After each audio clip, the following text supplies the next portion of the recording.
आप सोचते होंगे कि हमारी सारी परेशानियों का हल फाइलर होना है। हम फाइलर हो चुके हैं तो अब हमें कोई भी परेशानी नहीं आने वाली। लेकिन फाइलर हो के भी आप फंस सकते हैं अगर आपने ऐसी गलती की जिसको करने से कानून मना करता है।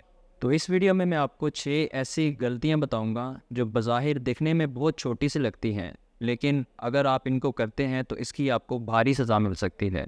सज़ा के तौर पे आपको जुर्माना किया जा सकता है, जिसको अदा ना करने पे आपके बैंक अकाउंट्स फ्रीज़ हो सकते हैं, आपकी प्रॉपर्टीज़ ज़ब्त हो सकती हैं, और अगर आपका बैंक अकाउंट या प्रॉपर्टीज़ आपके नाम पे नहीं हैं तो आपको अरेस्ट करके कैद में डाला जा सकता है। अस्सलाम वालेकुम, मेरा नाम खालिद बारी है, मैं एडवोकेट हाई कोर्ट हूँ। सबसे पहली गलती जो तकरीबन हर फाइलर करता है वो ये है कि अपनी रिटर्न टाइम पे जमा नहीं करवाता। ये बहुत कॉमन सी मिस्टेक है, लेकिन एफबीआर के सेक्शन 182 के तहत अगर कोई भी शख्स अपनी रिटर्न टाइम पे जमा नहीं करवाता तो उस पे 0.1% जो टैक्स पेएबल होगा उसके मुताबिक जुर्माना होगा। मैक्सिमम जो पेनल्टी इस पर लग सकती है वो इसकी 50% लग सकती है, और जो मिनिमम फ़ाइन जुर्माना इसमें स्टार्ट होता है वो 40,000 से होता है। दूसरी जो सज़ा इसमें यह है कि अगर आपकी रिटर्न लेट फाइल होती है तो आप अगले साल 1 मार्च के बाद लेट फाइलर की कैटेगरी में आ जाएंगे, और उसके बाद नेक्स्ट ईयर तक आप लेट फाइलर की ही कैटेगरी में रहेंगे, जिसके आपको बहुत सारे नुकसानात हैं, जिस पे मैं ऑलरेडी वीडियोस बना चुका हूँ। आप इस लिंक पर क्लिक करके उस वीडियो को देख भी सकते हैं। तो दोबारा आपको एक्टिव होने के लिए 1 साल का इंतज़ार भी करना पड़ेगा, और इसमें बहुत सारा लॉस भी बियर करना पड़ेगा। तो इसलिए मैं अपनी तकरीबन हर वीडियो में बोलता हूँ कि अपनी रिटर्न टाइम पे जमा करवाएं।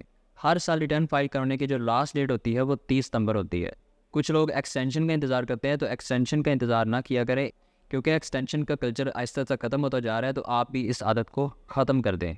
दूसरी गलती, incorrect declaration of assets and liabilities, जिसका मतलब ये है कि अगर आप जाने या अनजाने में अपने एसेट्स की या अपनी लायबिलिटीज़ की डिक्लेरेशन सही तरीके से नहीं करते तो आपको इसके भारी कॉन्सिक्वेंसेस बेयर करने पड़ सकते हैं।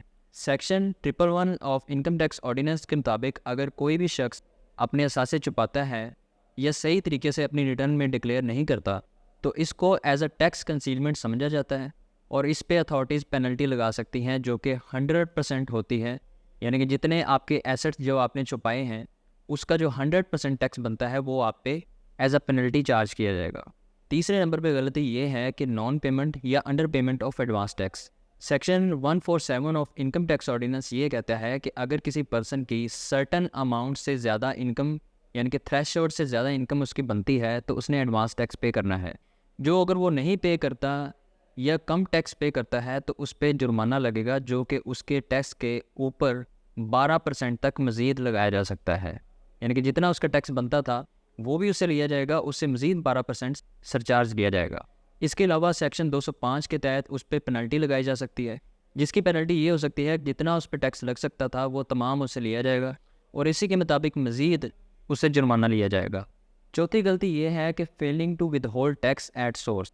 कुछ बिजनेसेस या इंडिविजुअल्स को कानून ये बाउंड करता है कि आपने at the time of source tax को विदहोल्ड करना है, और विदहोल्ड करने के बाद आपने एफपीआर को जमा करवाना है। सेक्शन 161 और 162 ऑफ इनकम टैक्स ऑर्डिनेंस ये कहता है कि अगर वो टैक्स आप विदहोल्ड नहीं करते तो जितना वो टैक्स बनता था वो आपसे लिया जाएगा, और इसके साथ साथ as a penalty 100% of that tax आप पे लगाई जाएगी। पाँचवें नंबर पे गलती ये है कि failing to maintain proper records. Section 174 of income tax ordinance ये कहता है कि आपने अपने तमाम रिकॉर्ड्स को मेंटेन रखना है। जो भी चीज़ें आपने ख़रीदी हैं या बेची हैं उसको रिकॉर्ड में लेके आना है, और ये रिकॉर्ड एटलीस्ट आपने 6 ईयर तक मेंटेन रखना है, जिसकी खिलाफ वर्जी पे आपसे 10,000 रुपये जुर्माना या जितना आपका टैक्स बनता था उसका 5% लिया जाएगा। इन दोनों में से 10,000 या 5%, जो रकम ज़्यादा होगी वो आपसे ली जाएगी। लेकिन इसमें कुछ ऐसे भी केसेस हैं जिनको एफबीआर स्क्रूटनाइज करेगा, और मज़ीद अगर टैक्स लगता हुआ या जुर्माना लगता हुआ तो वो भी इसमें ऐड होगा। Number last but not the least वो ये है कि non declaration of foreign assets and income. Section 114 of income tax ordinance के तहत जो भी आपकी इनकम या एसेट्स का ताल्लुक बैरून मुल्क से है उसको आपने अपनी रिटर्न में डिक्लेयर करना है, जिसकी खिलाफ वर्जी पे आपसे टैक्स एविजन के तहत जितनी वो आपकी इनकम थी या एसेट्स थे उसका 200% जुर्माना लिया जाएगा, और इसके साथ साथ आप पे टैक्स एविजन की प्रोसिक्यूशन भी होगी। लेकिन इसमें ये नोट डाउन कीजिएगा कि ये कानून उन लोगों पे अमल दरामद है जो पाकिस्तान में रहते हैं और पाकिस्तान से कमाते हैं। और बाहर की इनकम और एसेट्स को उन्होंने छुपाया हुआ है।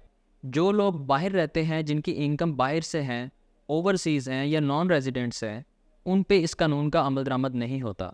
कानून उनको बाउंड नहीं करता कि आप अपने फ़ॉरेन इनकम या फ़ॉरेन एसेट्स को अपनी रिटर्न में डिक्लेयर करवाएं।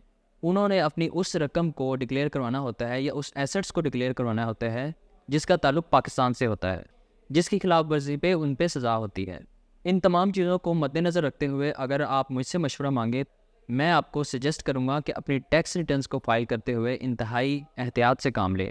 ये ध्यान रहे कि इसमें कोई भी चीज़ रह ना जाए या कोई भी चीज़ मिस इंटरप्रेट ना हो जाए, क्योंकि छोटी सी गलती भी भारी नुकसान दे सकती है। बेहतर तो यह है कि आप किसी टैक्स प्रोफेशनल की खिदमात हासिल करें। एटलीस्ट रिटर्न को फाइल करने से पहले अपनी रिटर्न को रिव्यू ज़रूर करवा लें। मेरी लॉ फर्म की सर्विसेज लेने के लिए हमारे व्हाट्सएप नंबर पे मैसेज करें। टैक्स रिटर्न को फाइल करते हुए आपने किन 6 बड़ी गलतियों से बचना है, इसको जानने के लिए आप ये वाली वीडियो ज़रूर देखें। Thanks for watching, see you in the next video. अल्लाह हाफिज़।